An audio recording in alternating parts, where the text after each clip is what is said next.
আসসালামু আলাইকুম রহমতুল্লাহ। আজ আমি আপনাদের আর্মিতে চান্স না পাওয়া এবং পরবর্তী জীবনের সেরা সাফল্য পাওয়া একজনের বাস্তব গল্প শোনাবো এবং তার নিজের জবানিতেই। আমি প্রথমবার আর্মিতে চান্স পাইনি এবং কেন পাইনি সেই গল্পটা আমি আমার ছাত্রদেরকে সবসময়ই বলি। যা হোক, আর্মিতে চান্স না পেয়ে আমার মাথায় পুরো আকাশ ভেঙে পড়লো, কারণ আমি সহ আমার পরিবার, শিক্ষক মণ্ডলী, বন্ধুরা সবাই নিশ্চিত ছিলাম যে আমি চান্স পাবোই। এ কারণে কোনো কিছুর জন্য প্রস্তুতি নেইনি, বুয়েটের ফর্ম পর্যন্ত তুলিনি, ভার্সিটির জন্য কোচিংও করিনি, কোথাও পরীক্ষা দেইনি। কিন্তু এখন কি হবে আমার? আইএসএসবি থেকে মিরপুর খালার বাসায় আসা পর্যন্ত মাথা কাজ করছিল না। বাসায় এসে রুম বন্ধ করে কিছুক্ষণ চিন্তা করলাম। এরপর ব্যাগ গুছিয়ে বের হয়ে পড়লাম শেওড়াপাড়া। সেখানে একটা বাসায় কয়েকজন ক্লাসমেট মেসে থাকতো, তাদের গিয়ে বললাম আমাকে একটা বেড দিতে। আর্মিতে চান্স পাওয়ার ব্যাপারে আমি এতটাই ওভার কনফিডেন্ট ছিলাম যে ক্যাডেট কলেজের সব বই খাতা ফেলে এসেছিলাম। বুয়েট সহ প্রায় সব ভার্সিটির ভর্তি পরীক্ষা শেষ, বাকি আছে শুধু ঢাকা ভার্সিটি।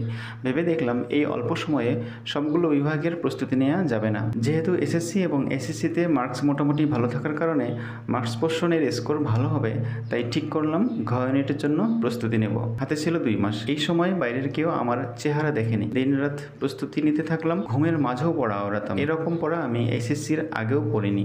নির্ধারিত দিনে পরীক্ষা হলো।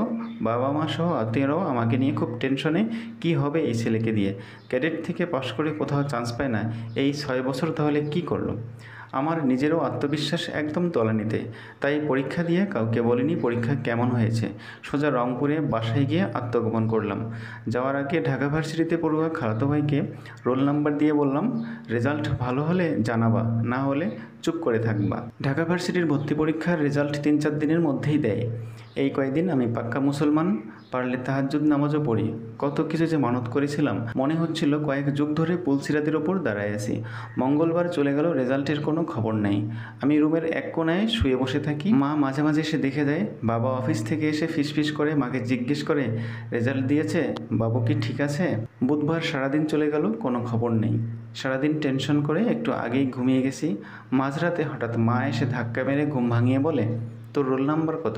সাদিক, মানে আমার খালাতো ভাই, পাশের বাসার টিএনডিতে ফোন করেছে। আমি বললাম, ভাইকে তো নাম্বার দিয়ে এসেছি। মা বলে, ও আমাকে নিজ চোখে তোর অ্যাডমিট কার্ড দেখে নাম্বার নিয়ে যেতে বলেছে। তাহলে কি আমার নাম্বার রেজাল্ট শিটে খুঁজে পায়নি? অ্যাডমিট কার্ড বের করে মাকে দিলাম, মা চলে গেল। এদিকে আমি শীতের মাঝে ঘামা শুরু করেছি। তাহলে কি ঢাকা ভার্সিটিতেও চান্স পেলাম না? আমার রোল নেই? ডিসিশন নিয়ে নিলাম, চান্স না পেলে আজকে রাতেই বাসা থেকে পালাবো। বাংলা ছবির নায়কের মতো প্রতিষ্ঠিত না হয়ে বাসায় ফিরবো না। অনেকক্ষণ পরে মা হাজির হয়ে রুমে ঢুকে আমাকে জড়িয়ে ধরে কান্না শুরু করলেন। আমি এখন বুঝতে পারছি না তিনি কেন কাঁদছেন, কারণ মা ভালো খবরেও কাঁদেন, আবার খারাপ খবরেও কাঁদেন। এখনকার কারণ কোনটা বুঝতে পারছি না। কান্না শেষের দিকে তিনি বললেন, তুই এত ভালো পরীক্ষা দিয়েছিস, আমাকে বলিসনি কেন? আমি বললাম, যাক তাহলে ঢাকা ভার্সিটিতে চান্স পেয়েছি। মা বলল, শুধু চান্স না রে, তুই ভর্তি পরীক্ষায় দ্বিতীয় হয়েছিস। এটা কি শুনলাম? আমি বিশ্বাস করতে পারছিলাম না। মা বলে, সাদিকও প্রথমে বিশ্বাস করেনি, এই জন্য আবার তোর রোল নাম্বার নিয়ে ভালো করে চেক করেছে। বুকের ভিতর থেকে হিমালয়ের সম পাথর নেমে গেল। সেই দিনই প্রতিজ্ঞা করলাম, জীবনে কোনো দিন ওভার কনফিডেন্ট হব না, আর জীবনের কাছে কোনো দিন হার স্বীকার করব না।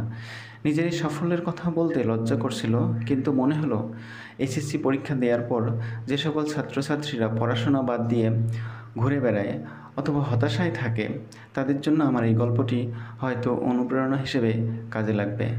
আসসালামু আলাইকুম।